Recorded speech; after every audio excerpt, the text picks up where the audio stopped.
Good afternoon. It's been a long time. Good to see everyone. Just one thing at the top. The U.S. government, through the U.S. Agency for International Development, has airlifted emergency medical supplies to Maldives, Pakistan, and Sri Lanka to help save lives, stop the spread of COVID-19, and continue to meet the urgent health needs across South Asia. In Maldives, this emergency assistance delivery will provide 600 pulse oximeters and 292,000 vital pieces of personal protective equipment to support frontline healthcare workers and people most affected by the current outbreak. In Pakistan, this flight will bring 1,200 pulse oximeters, 340,000 pieces of personal protective equipment for healthcare professionals on the ground. In Sri Lanka, this assistance includes 880,000 vital pieces of personal protective equipment and 1,200 pulse oximeters to support frontline healthcare workers and others most affected by the current outbreak. USAID is coordinating additional shipments for South Asia in the coming weeks, and we'll have more details on that in the days and weeks ahead. With that, I am this just by habit. I will start there. I'm Matt today. Yeah, congratulations. Iran, thank you. On the Vienna talks, what can you tell us about the outcome of the latest round? There were signs of optimism from both the EU as well as the Iranians. Does the U.S. share that optimism that the next round could be the last? Well, we have tried to leave emotions aside. We are neither optimistic nor pessimistic about this. We're clear-eyed. We're clear-eyed about the stakes. We're clear-eyed about our objectives. And ultimately, our objective here is to ensure that Iran is once again subject to the most stringent verification and monitoring regime ever negotiated. That's what the 2015 JCPOA imposed. That is the benefit that it accrued to us. And of course, we have been discussing indirectly with the Iranians on the ground via our allies and partners the modalities by which we might re-engage in mutual compliance with the terms of the 2015 JCPOA. Special Envoy Malley is, I believe, at this moment on his way back to Washington. You are right that the fifth round has now concluded. We've always said that this will be a set of negotiations that spans multiple rounds. We expect there will be a sixth. I think there's just about every expectation there will be subsequent rounds beyond that. The fact is that we have made progress. The past rounds have helped to crystallize the choices that Iran would need to make, the steps that Iran would need to take to resume its own compliance with the nuclear deal, the steps that it would need, once again, to be subject to this stringent verification and monitoring regime, the limitations on heavy water, the limitations on centrifuges, the limitations that permanently and, again, verifiably prevent Iran from ever obtaining a nuclear weapon. And on our end, too, it has helped to illuminate for us what we would need to do, including with our own sanctions, to resume our compliance with the 2015 nuclear deal. This progress notwithstanding, challenges remain, and there remain questions as to whether there is a seriousness of purpose and a determination on the part of all parties to resume compliance with the deal. Again, that is a proposition the president has laid out. Is what we would like to see happen, given the benefits that are accrued to our national interest by ensuring that Iran is once again subject to these. But we're not there yet, and a ways ahead remains. Yes. So after the previous round, you said that it has helped crystallize, et cetera, et cetera. So what has changed in this sixth round precisely? And would you say that there is some kind of, I don't know if it's a draft or a mutually agreed basis about sanctions to be lifted and actions to be taken by Iran, and the only thing that remains to be decided is that this political decision in Tehran to sign that agreement, or there are still details on the sanctions and on the actions that have to be negotiated? Well, I would never want to say that what is ongoing in Vienna now is easy, and I think my colleague Rob Malley would take grave offense, as he rightly should, were I to say that. I will say what makes this what is different about this set of negotiations versus 2014 into 2015 is the fact that we have a text. And that text, of course, is the text of the JCPOA. The fact is that we know precisely what would be required, at least generally, on all sides, because we have this text. And that text has been really the North Star as we have engaged indirectly with the Iranians. Now, even though we have a text in the form of the 2015 JCPOA, that doesn't mean that we have all the answers. On the Iranian part, on the Iranian side, there have been now 5 rounds of indirect discussions about the steps they would need to take to comply, once again, with that 2015 nuclear deal. On our end, there have been discussions about sanctions that may be inconsistent with the 2015 nuclear deal, sanctions that have been imposed subsequent to the last administration's abandonment of the JCPOA in 2018. None of this is especially black and white. That's what makes it so challenging in some ways. But again, the baseline document is that 2015 deal, both for us to determine what sanctions we may have in place currently that would be otherwise inconsistent with the deal, and what Iran would need to do on its part to resume its nuclear compliance. So you wouldn't say that at the working level, at the Vienna talks level, there is a mutual understanding on sanctions and actions? There are still points that you disagree on? So there is a mutual understanding as to generally what would need to happen. And at the very highest levels, the shorthand is compliance for compliance. Both sides are engaging in this. I can speak for our side, presumably for the Iranian side too, because they are willing to entertain the proposition of returning to compliance. Now, obviously, there are some challenges that remain. There are some hurdles that remain that we haven't been able to overcome in those 5 rounds. And the cause of that is many, including the fact that, once again, these are indirect negotiations. These are complex issues.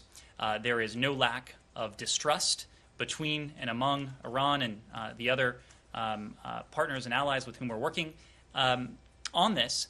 But look, I will leave it to the Iranians to answer the question as to whether they have made a strategic decision about their willingness to re-engage with the Iran deal in a way that we would need to see happen were we to resume our own compliance. Just to clarify, Ned, so you're saying you are not demanding any new provisions, that what you guys signed on to back in 2015 would suffice to get back to where things were. You're not demanding other provisions, except maybe for the sunset clause. That's where you might have some flexibility. Is that what you're saying? Well, there would be no other demands like some countries that are, like Israel, like the Saudis and so on, are calling for? Well, what we have said is that as a necessary but insufficient step, we are looking to return to mutual compliance. We are willing to return to compliance with the deal, knowing that, again, the benefits we would accrue from Iran doing the same would profoundly be in our own national interest. I say it's necessary but insufficient because there are follow-on steps that we would like to see from there. A longer and stronger nuclear deal to address some of the issues that you raised, and follow-on agreements that address the broader set of threats, challenges we see from the Iranian regime. Support for proxies in the region, support for terrorism and terrorist groups, its destabilizing activities, its human rights abuses. So again, right now we are focused on a potential mutual return to compliance because Iran moving closer to having the capacity to quickly develop a nuclear weapon, if it so choose, would make every single challenge we face with Iran all the more difficult. We see halting Iran's nuclear program and rolling it back in significant, deeply significant ways as this first line of business, because it is so important. Now, I will also say that just as we continue with the nuclear issue, we have remained resolutely focused on the issue of Americans who are unjustly detained in Iran. At every opportunity, we raise those Americans. We have done so in the context of these talks, and we will continue to do so until and unless those Americans are safely reunited. Special Envoy Malley talk with some of the other JCPOA partners about Iranian support for Hamas? I don't know that has. What I will say is that in Vienna, Special Envoy Malley and his counterparts have been focused on the nuclear issue. Now, as I said before, we have a number of very significant concerns with Iran. Its support for proxies, its support for terrorist groups like Hamas is certainly among them. But, of course, Special Envoy Malley's primary focus in Vienna has been on the nuclear issue. Yeah. Okay. Nick. What guarantees can you offer Iran that any sanctions relief you give them, if there is an accord, will not simply be undone if a Republican administration comes into office in 2024? And how do you also ensure that they see the benefits of any of that relief, given concerns in the business community also that they could still face sanctions, should a successor administration undo the deal a second time? Right. Well, look, what we know, and is what what guided the previous Democratic administration as well, and in fact guided previous administrations before that, is that the only way to permanently address Iran's nuclear program, to permanently and verifiably ensure that Iran is never able to acquire a nuclear weapon, is through diplomacy.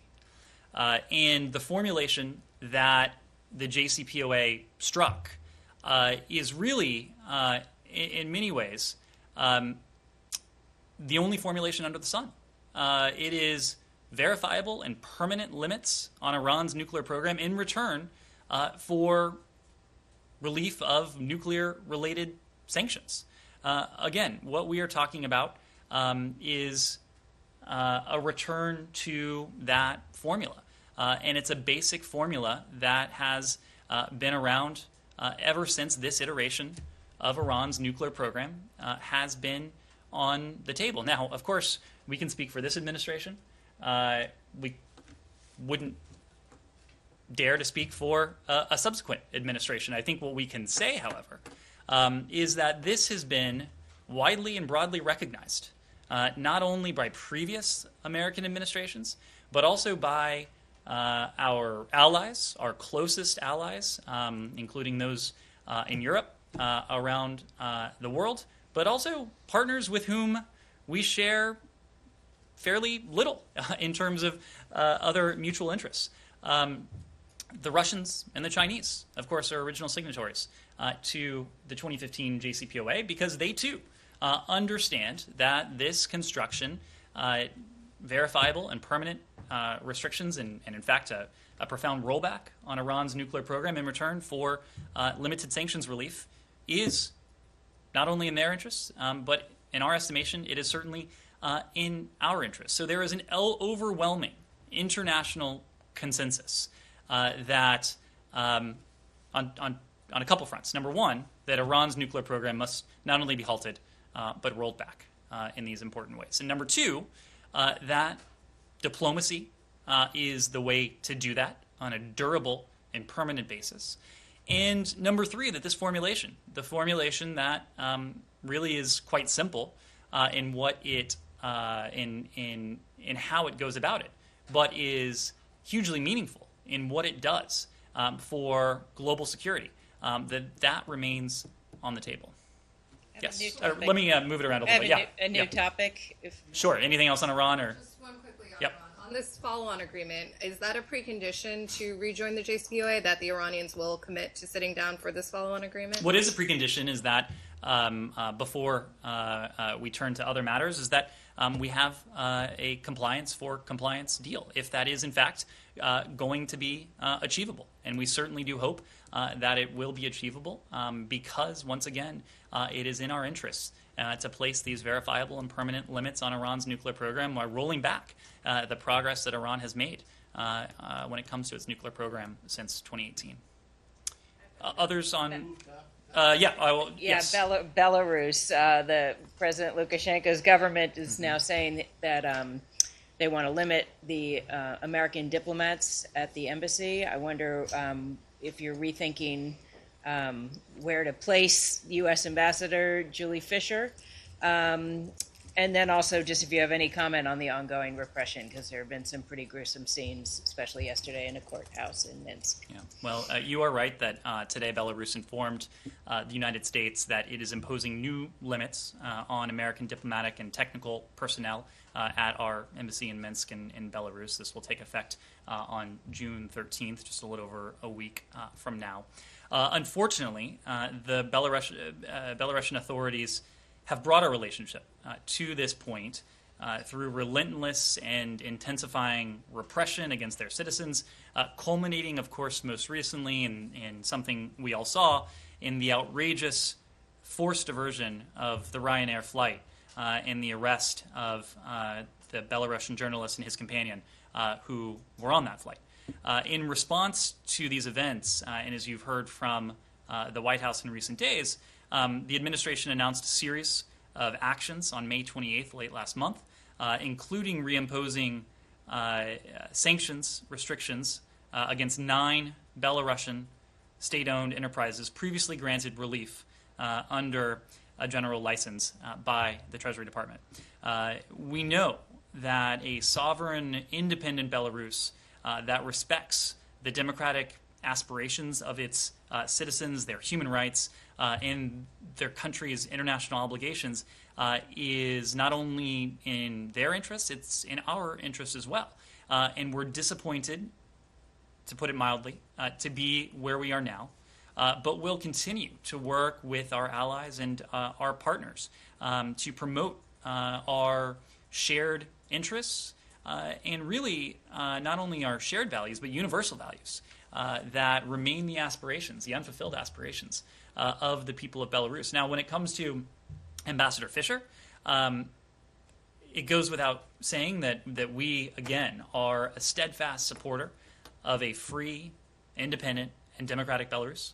Ambassador Fisher will be in a position to continue to support the democratic aspirations of the Belarusian people, and she'll continue to engage with them from outside of Belarus, including leaders of the pro-democracy movement, media professionals, students, and other members of civil society to express our support. She'll also continue to engage with our allies and partners. And, of course, Ambassador Fisher has been traveling in Europe in recent weeks, and I expect she will continue to do so going forward.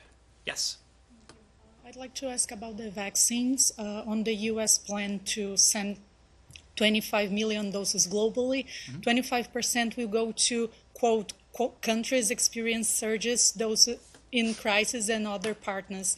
Brazil is currently experiencing a surge and a huge crisis, one of the worst. Why is Brazil not among those that will receive doses from that 25%? And also, are those 6 million doses that are going to Latin America and Caribbean enough to share among more than 12 countries that are doing really bad?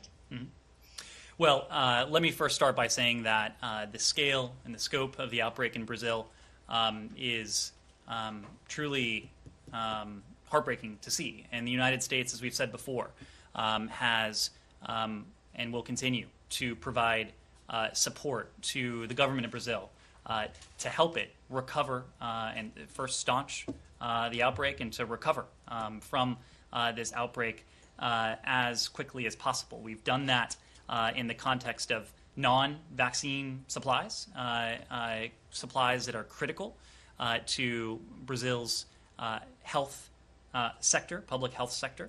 But we're also now doing it in the context of vaccines. And Brazil is, in fact, receiving vaccines as a result of the announcement that came out of the White House today. Before I get into that, let me just offer a bit more context as to how we think about this, because there's been a lot of attention placed on vaccines, and of course they're profoundly important. But really, this is a three-pronged strategy when it comes to how we seek to help the world and lead the world in stopping the pandemic, stopping it in its tracks, and putting the world back on track to recovery. The first is an emphasis that we have placed here at home on increasing our production domestically of vaccines. And that's precisely why our success in doing so, that we are now in a position where we are confident in our own vaccine supply, confident enough to be able to make this really ambitious and meaningful pledge of 80 million vaccines shared with the rest of the world by the end of June. In parallel to that, we are also seeking to increase manufacturing capacity abroad. And we've spoken to that effort in a number of different contexts, including with the Quad and the partnership that the Quad countries have developed, including in the context of India and the increased manufacturing capacity there. And the third prong of this is what you asked about, and that's the dose sharing. And that's what we detailed a bit more today. Today, the announcement that the first 25 million doses would be going out, with 75% of those going to COVAX, the remaining 25% of that going directly to countries. And we arrived at that knowing that we set a goal of maximizing the use of multilateral mechanisms, particularly COVAX, to provide U.S. government-owned vaccine supplies internationally. Our goal is to further strengthen these international institutions, including COVAX, which we know will continue to play a pivotal, indispensable role in helping the world to, one, stop this pandemic, and two, get back on the road to recovery. Now, the 25 million doses that we spoke about today, that is only a fraction of the 80 million doses that the administration has committed to send out the door to the rest of the world by the end of this month. And as you mentioned, 75% will go, at least 75% will go through COVAX, supplying these doses to countries in need. Doing so will maximize the number of vaccines available equitably for the greatest number and for the most risk of countries around the world. And for those doses shared through COVAX, we are in fact prioritizing Latin America and the Caribbean, as well as South and Southeast Asia and Africa, in coordination in that case with the African Union. The 25%, we are also prioritizing a number of regions that have been especially hard hit in recent months. Now, when it comes to those COVAX allotment, 6 million of those doses will go to Latin America and the Caribbean, as we know that the region has suffered tremendously, as other regions have as well, from this pandemic. And ultimately, I would just note that we're doing this for two reasons. One, we know that as long as the virus is spreading anywhere, it is a threat to people everywhere. And in order to get this virus under control, whether it is protecting against a resurgence here in this country, whether it is protecting against flare-ups in other countries around the world, that we need to have global coverage and a global response. But two, we're doing this because it's the right thing to do. We have the resources now from our own increased domestic production, and this is something that it's in the interest of the American people and of the United States, but it is the right thing to do now that we are in a position to do so, and we'll be sharing more details on that in the weeks ahead. Yes? follow up on these vaccines. Do you know the specific number of vaccine doses that India will receive from this 25 million?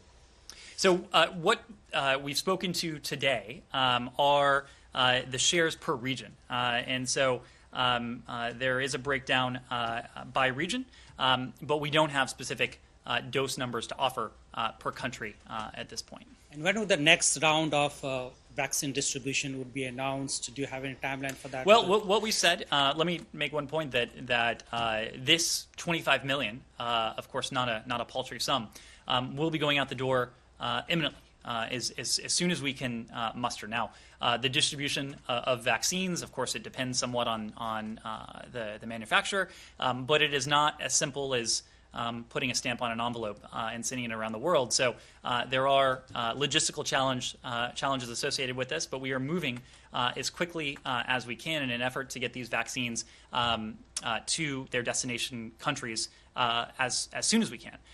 The other part of your question is that this is 25 million. There remain some 55 million doses that the administration has committed to send abroad by the end of this month, and so I expect you'll be hearing more from us on that in the coming These are weeks. mostly AstraZeneca, Pfizer, or Moderna. Do you know that? So what we have said is that 60 million AstraZeneca doses, and of course those 60 million are awaiting FDA approval, with the remaining 20 million a combination of vaccines that are available here in the United States. Question on vaccine itself. As the decision was taken during the Quad to increase India's capabilities of vaccine manufacturing, can you give us a sense where we are on that and how much time it will take for India to increase its capabilities to produce more vaccines? Well, it is immensely important to us for two reasons. Number one, the increased manufacturing capacity in India, the volume of capacity that is has the potential there, has the potential to be a game changer well beyond India's borders, and that's precisely why this arrangement was reached and announced in the context of the Quad. But two, it's important to us because India has suffered immensely from the outbreak there. Virtually no element of Indian society has been left untouched by this horrible scourge. And so that is why we have, even before this announcement today, we have spoken of the focus on increased manufacturing in India, but also the bilateral support that we have provided to India as a means to help the country address this. $100 million, hundreds of millions of dollars in total, $500 million, I believe, 500 million has been put towards this, including by the U.S. government, but also the U.S. government, as you may recall, Secretary Blinken, Gail Smith,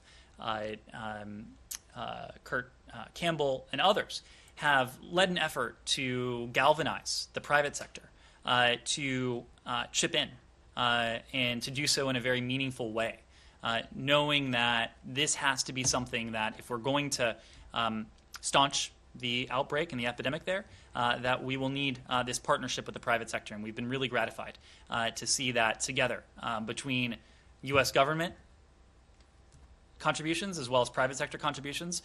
We have seen some $500 million in support go to India in its time of need. Thank you. Let me just move around a little bit. Yep. I have a couple of questions about Central America. First one is Secretary Blinken has been earlier this week in Costa Rica, and he met with foreign ministers of the SICA.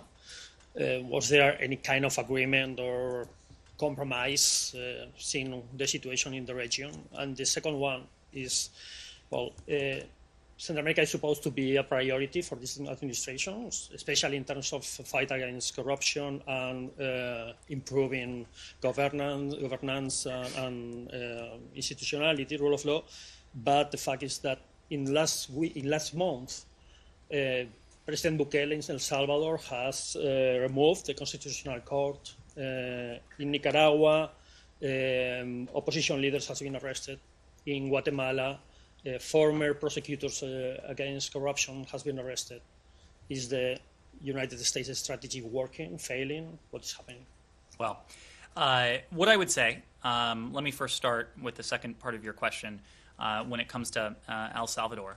And we said at the time, and we'll reiterate now, that the actions by President Bukele and the Legislative Assembly, they undermine the independence of El Salvador's judicial system, as well as its Attorney General. Secretary Blinken actually had an opportunity to speak to President Bukele shortly after these moves were announced on May 2nd. He placed a call to the president and made very clear that the United States is deeply concerned by an effort to erode the separation of powers, and noting that the rule of law, anti-corruption, taking aim at impunity, these are essential to a functioning democracy. And so we continue to look to President Bukele to restore strong separation of powers where they've been eroded, and to demonstrate his government and his party's commitment to transparency and to accountability to the people of El Salvador. And now you're right that we were just in Costa Rica for the SICA meeting, and I will tell you that the meeting focused on, in large part at least, the patterns of irregular migration that have affected, of course, not only this country, but countries in the region. But in order to, the conversation focused in large part on these very underlying issues, corruption, lack of accountability, lack of adherence to the rule of law, impunity, because these are precisely some of the most important drivers of that irregular migration. And our goal ultimately is, and one of the, I will say that in the meeting, one of the participants, I think, put it quite well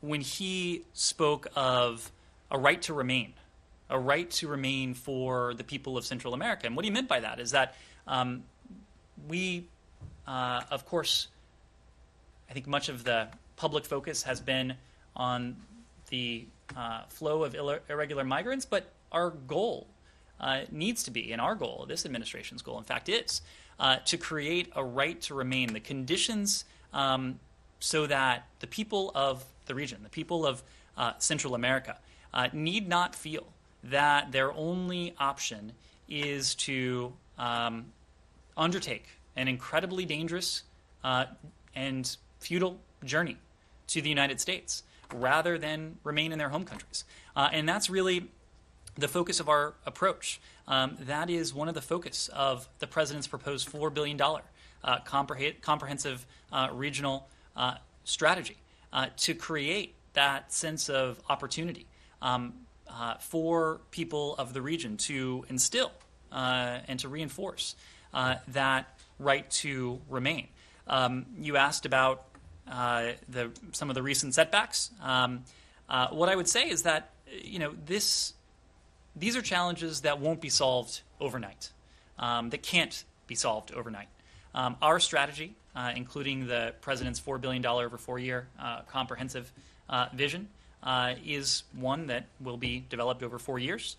Even in the early weeks of this administration, we've announced a significant aid and humanitarian relief for the people of the region. Vice President Harris, just within the recent days, has spoken of more than $300 million that the United States is committing to address some of these challenges. But again, these are long-standing issues: poverty, violence, corruption, extreme weather, climate change, and of course the 2 major hurricanes that hit the region in late 2020, and compounding all of that, and this is something that we talked about too, the severe economic downturn that COVID-19 has wrought on the region as well. So we have moved out, and it was an early priority of this administration on the part of Vice President Harris, on the part of Secretary Blinken, on the part of our special envoy, Ricardo Zuniga,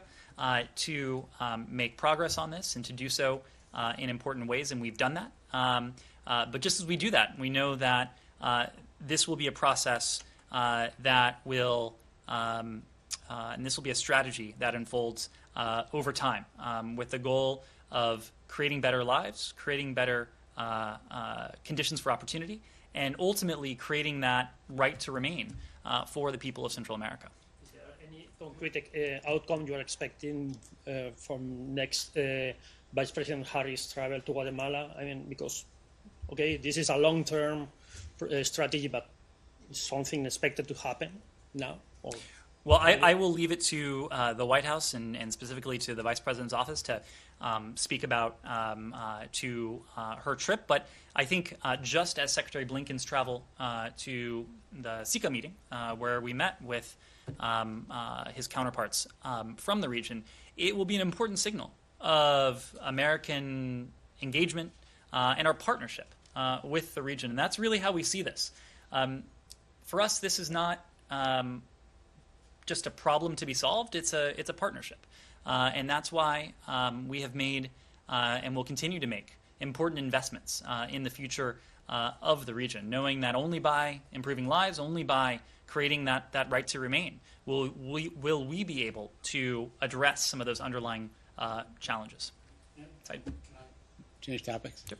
Thank you. First, I want to pay tribute to our late colleague and friend Tejinder Singh. May he rest in peace. And thank you for that. Jelena graciously did that yesterday. Second, of course, the Palestinian-Israeli issue. There is a whole smorgasbord of issues and topics that are, that are going on there. If you care to comment on the new Israeli government or potential new Israeli government that you think, but let me ask you on. I assume you're referring to President Herzog. President Herzog, you already congratulated him, but I'm talking about the government and the makeup of the new government. And how are you going to deal with Israel without Netanyahu after so many years? But let me ask you on two issues pertaining to the Palestinians. One, I asked this yesterday, but maybe you have more input on this today. Israel is preventing cancer patients from crossing the Eretz crossing, and it's a really critical situation.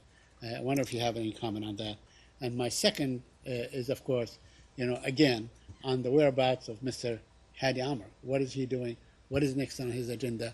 Will he be doing? Is he currently in talks and negotiations? Thank you. Yep. So on your first question, we of course are familiar with these reports, and it's something that we document in many different contexts, including we document these concerns extensively in the West Bank and the Gaza Human Rights Report.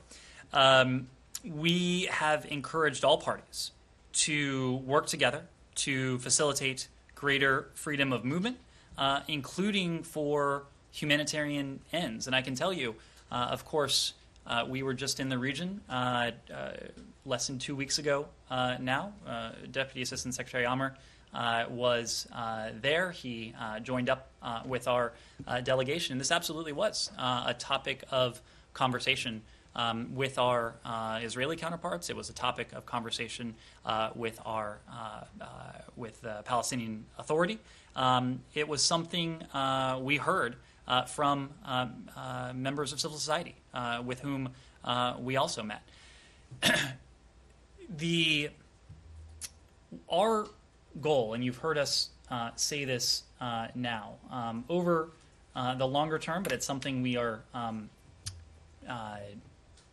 attempting to make demonstrable progress on in the near term, is to ensure that both Israelis and Palestinians enjoy equal measures of security, of safety, of prosperity, and of dignity. And that is an important goal in its own right. It is important for the humanitarian well-being including Palestinians. But it is also important if we are going to be able to eventually make progress towards what remains our goal, and that is a two-state solution. A two-state solution that really is, in our estimation, the only way to preserve, importantly, Israel's identity as a Jewish and a democratic state, while bestowing on the Palestinian people their legitimate aspirations for statehood, security, and dignity. And so that's why ensuring that there is ample humanitarian assistance for the people of Gaza, especially in the aftermath of the recent violence, is incredibly important to us. It is why, over the course of recent weeks, and starting before that on April 7th, right here, I announced more than $100 million in support for the Palestinian people. Ambassador Thomas Greenfield, just before that, had announced $15 million in aid in coronavirus-related relief for the Palestinian people. All told, I believe now we have announced some $360 million in assistance for the Palestinian people, knowing that, again, if we are to be able to help make progress towards that ultimate goal of a two-state solution, we need to provide this humanitarian relief, and we need to be able to do so with some urgency, given the dire situation, especially there in Gaza in the aftermath of the violence. Abby. Thanks. Do you have any comment on Norway summoning the U.S. ambassador regarding spying from 2012 to 2014? And can you say what message was conveyed on behalf of the administration in that meeting?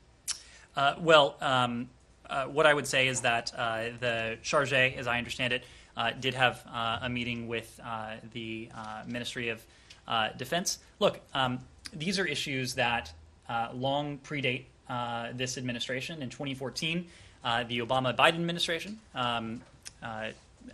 rolled out a new document. I won't bore you with the full name, but PPD 28, that really put a policy framework around these issues. And that administration made very clear that if we want to convey a message to our closest allies and partners, if we want to hear a message from our closest allies and partners, we'll pick up the phone and we'll talk to them.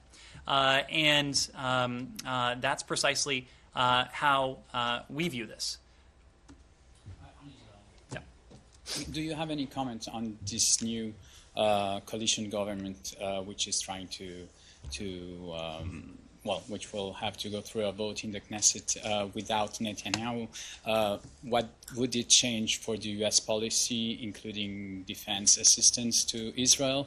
And also, do you have any worry about Netanyahu reported effort to try to undermine this transition of power, or to try to stop it or prevent it in either way?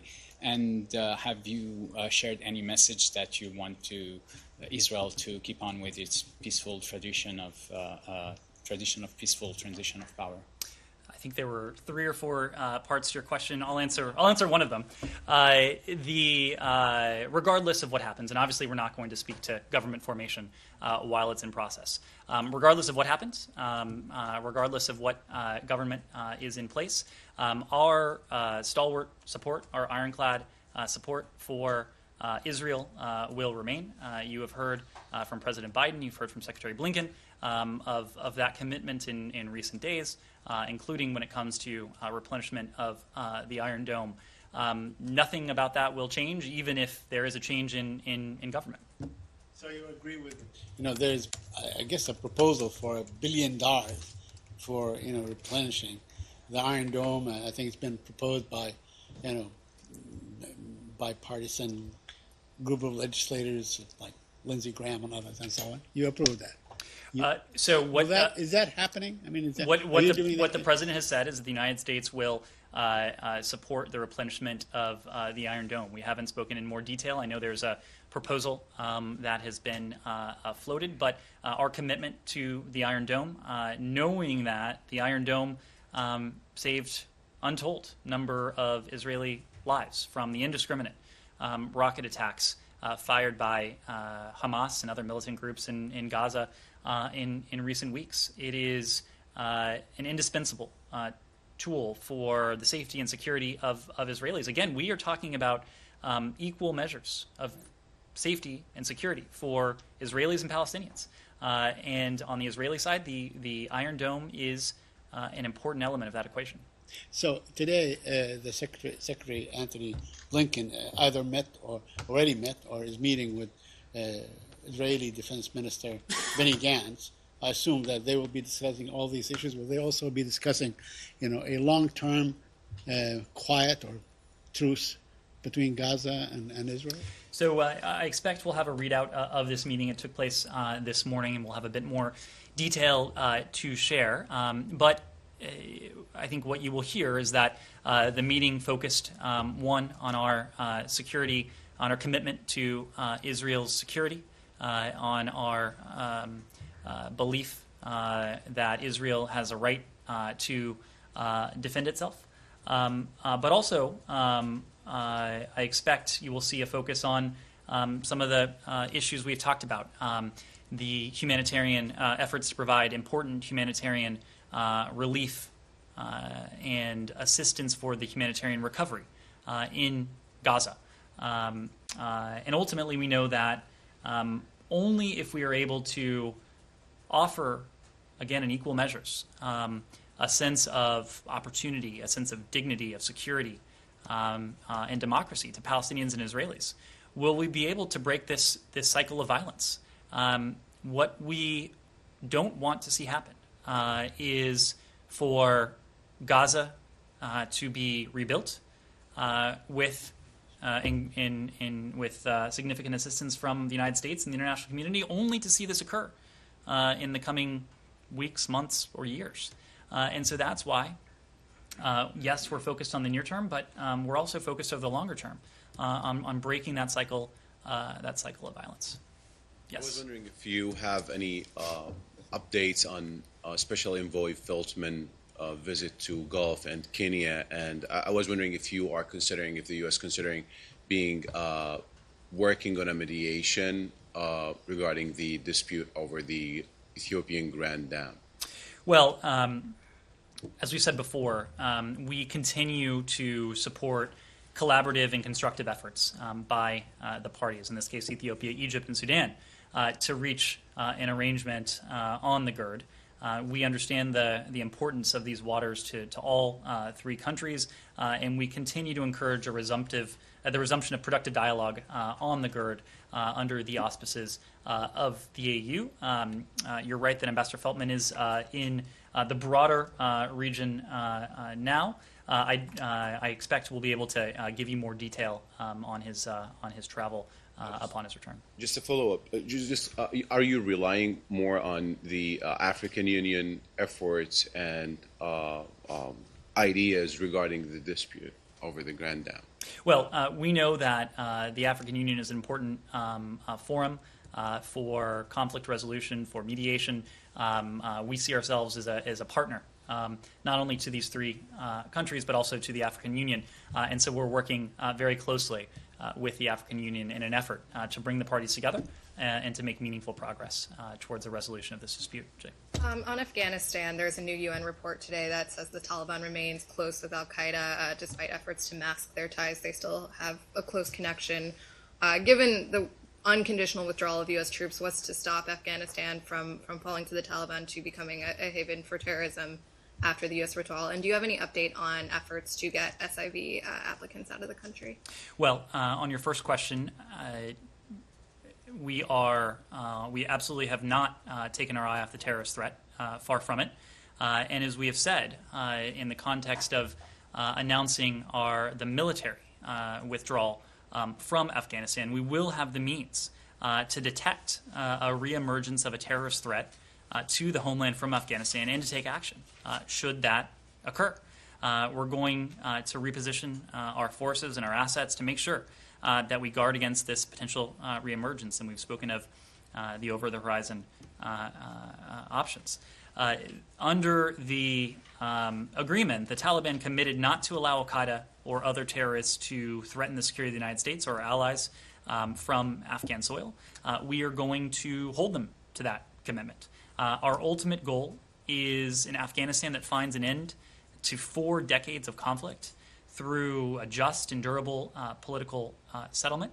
And in that situation, in that environment, terrorism is less likely to emerge. That's why we continue to support the peace process and to encourage the parties to come together. And we were heartened to see in recent days that the negotiating teams are returning to Doha, and we've urged them to focus on the key issues surrounding a political settlement and permanent comprehensive ceasefire. We know that this is a really pivotal moment for Afghan leaders and the Taliban to come together and to take responsibility for the future of the country. We're also committed to the peace process because of the knowledge that the world will not accept in Afghanistan, the world will not accept the establishment in Afghanistan of any government imposed by force. That's why our focus is on diplomacy. That's why we're heartened to see the parties coming back together in Doha. When it comes to SIVs, we said this before, but we understand and we recognize that we have a special commitment and a special responsibility to the many Afghans who over the years have, at great risk to themselves and even to their families, have assisted the United States in our efforts in Afghanistan. We are always seeking ways to improve the SIV process while ensuring the integrity of the program and safeguarding our national security and affording opportunities to these Afghans. We've identified process improvements and directed additional resources to the program, including augmenting staff here in Washington to process applications. And I mention that because it's worth noting that much of the processing of applicants at the chief of mission stage occurs not in Kabul but here in Washington. And the team has significantly increased its staffing in recent months. We've also approved a temporary increase in consular staffing at our embassy in Kabul to conduct interviews and to process visa applications, which allowed the embassy to address cases that were delayed due to COVID-19 staffing reductions and related closures.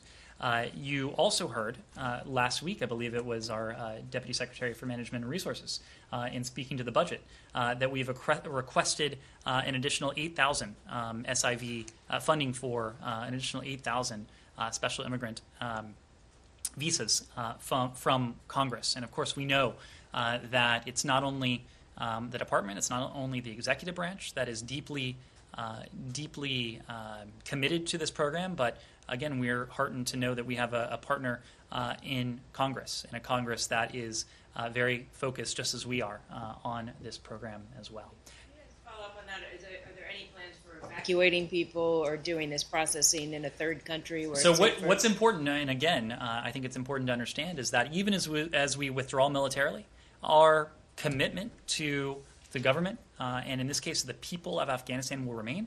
Our diplomatic facility in Kabul will, even after the September deadline for troops to be, U.S. military forces to be out of the country, our embassy will remain. We'll be able to continue processing, and we will do that as quickly and efficiently as we can, knowing, again, the special responsibility that we have to these brave Afghans. Thank you. We'll do one more. Thank you. A court in Myanmar on Wednesday jailed 2 journalists for incitement and spreading false news, their organizations said. What's the U.S. doing to secure their release, and has anyone been able to visit them? And if I may, EU's Foreign Affairs Chief Borrell said today that the EU will impose a new round of sanctions on Myanmar's military junta and its economic interests in the coming days. Is the U.S. planning a coordinated announcement?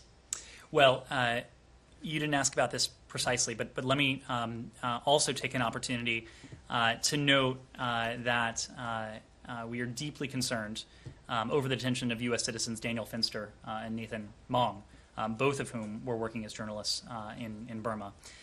We've pressed the military regime to release them both immediately, to release both of them immediately, and will continue to do so until they are allowed to return safely to their families. And this gets to your broader question. Free and independent media is indispensable to building prosperous, resilient, and free societies. We have seen the junta in recent days attempt to stifle freedom of expression, freedom of assembly. And they do that knowing that only by suppressing the will of the Burmese people might they be able to retain some semblance of control. And so we will continue to press for the release of journalists who are detained in Burma. We will continue to press for the release of these two Americans. Our consular officers most recently conducted a virtual visit with Nathan Mong on May 24th. We've also sought to visit Daniel Finster, but we haven't been afforded access to him by regime officials. So as we attempt to ensure the freedom of these journalists, we will be pressing the case for all journalists who are wrongfully detained in Burma for doing nothing more than their job, and ultimately knowing that their job is protecting the freedom of expression of the people of Burma. Yes.